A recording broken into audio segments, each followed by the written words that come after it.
What's up, everybody? Welcome to Podcast Now. I'm Alex, and in this video, I want to talk about Summer Game Fest 2022. This actually happened, I believe, within a 5-minute span of the new Mafia game being heavily rumored from Kotaku. But what we have here is the date, and I guess technically the time, June 9th. That is the Thursday, the second Thursday in June. And this time, and this was kind of an added announcement, Jeff Keighley is doing it where you can actually go to IMAX, certain IMAX theaters, and you can actually watch it there. It's part of that, the whole idea of being able to watch it anywhere and making it kind of more accessible for people. And that's what it is. It's at 11 a.m. Pacific time, 2 p.m. Eastern time. It's he describes it as a live cross-industry showcase, game announcements, reveals, plus Day of the Devs. So, I've said this before. I give Jeff Keighley massive credit for attempting to do what he does with these Summer Game Fest. I always look to this show, the one we're talking about in this video, as the thing.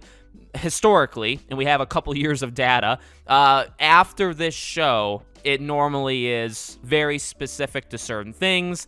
This is just not sugarcoat it, right? It doesn't matter nearly as much. This big show, this opening day, is that day. It's the Game Awards of the summer. You know what I mean? It's in this case a replacement E3 for some studios, I'm sure, to show up here. That's what it is. And then everything else after, we've had announcements actually throughout the months of June, and I guess in the summer, the first year he did it, but nothing really comes close to this big event. So I'll say this: I really do hope and expect this to be the biggest and best one. I guess the two B words, right? I really do. For no other reason than I do think, again, historically he is getting better. I'm trying to think of last year. I know last year's Gamescom, I went on record to say that was his best Gamescom. I think Gamescom last year was really good. I believe Summer Game Fest last year had about half of it was really good. I think it started amazing, and then it kind of completely fell off a cliff towards the second half.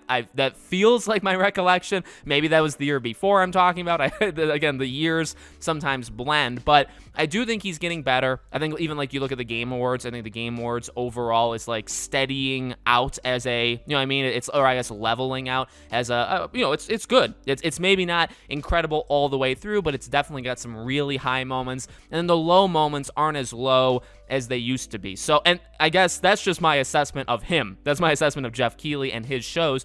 Couple that with that this year, again, unlike last year, this year there is no E3. So like Xbox Bethesda will go, I'm sure Sony will go, Nintendo will probably do their own thing, and I think some of those could actually still show up at his. In fact, I would not be surprised if he had an announcement for Microsoft that then bled into their show, right? The Thursday, he shows a trailer for Starfield, which then says at the end, tune in on Sunday for the Xbox Bethesda show for the gameplay. Like and they've done that before. They've actually even done that at E3 before, where one conference will tease something that's going to be shown at another conference. So I could easily see that happening. I could see Sony giving him a game or two, Nintendo maybe the same thing. But besides that, this is your chance, much like 2 years ago, really. And again, this is where experience and having done it more than once, I think, will help him. It's like 2 years ago, there is no E3. So all of these Warner Bros, EA said they're not doing an EA Play Live, right? They're going to go individual game.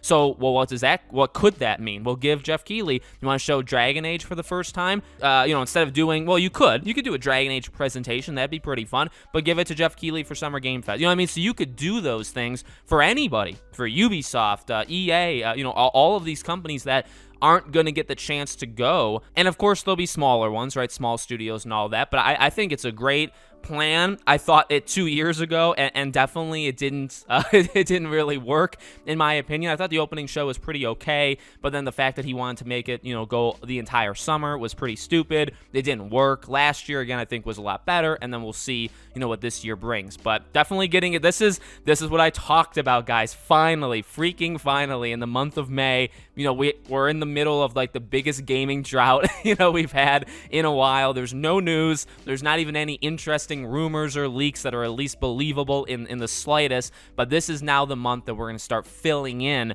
the rest of the month. So we have Xbox Bethesda, we have Summer Game Fest now. Again, we just got the Mafia, rumor earlier today. So all this stuff is coming together. June will be fun. June should absolutely be fun. All that's left is, again, give us that Sony. Sony shows up, not at Jeff Keighley. Sony does their own. Nintendo does their own. Let's get those announcements next. Hopefully we get that in the month of May. Let me know what you think. Make sure you guys are subscribed, bell icon turned on. If you want to follow me anywhere else, all my social media is in the description below. Thank you guys for watching. I hope to see you all on the next video.